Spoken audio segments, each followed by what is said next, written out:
like it's hot wax. Put it out.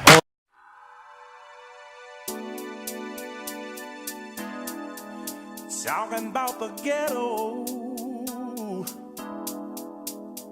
Funky, funky ghetto. Trying to survive, trying to stay alive. The ghetto. So as our film crew went ahead and drove around the streets of Banning, like noticing working age males walking down the street in the middle of a work week. Also noticed the large electrical plant that probably puts out a pretty decent amount of small frequency radiation to the community. More people in the street in the middle of the day.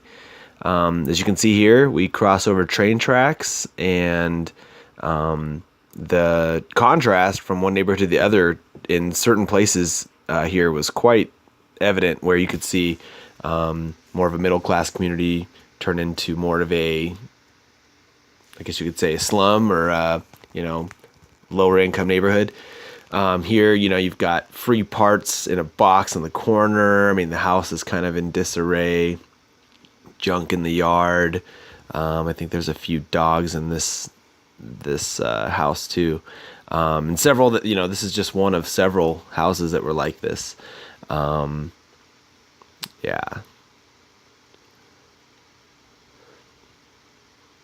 And as we continued down the street, we came across a local church that was completely, uninhabitable.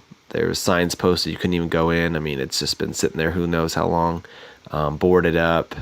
No one's even going to church in this part of the community, it would appear.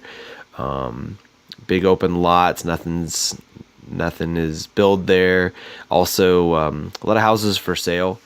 The community did wind back into a more middle-class neighborhood, so we thought we'd get some footage of that, and you can see people are living in decent houses, taking care of their yards, but they're surrounded by these lower income neighborhoods to the off to the sides.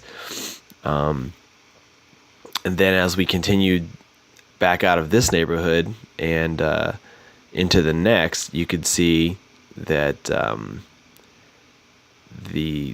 at least the electrical companies and the power utility companies are coming here and still attending to this community. They're getting services that they need.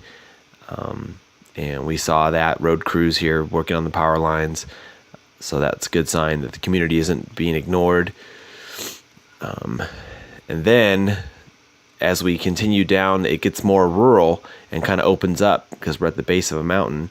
And there's some feed stores, some local things for like people who have livestock. But it opens up into like a pretty rural area that's become industrial. Here you've got some more working age males walking across the middle of the street. No idea how to properly cross the road. That's good. So yeah, here up on the left, we came up on a abandoned industrial complex. There's a guy on YouTube that's done a video of himself going up into this complex. We chose not to after watching the video.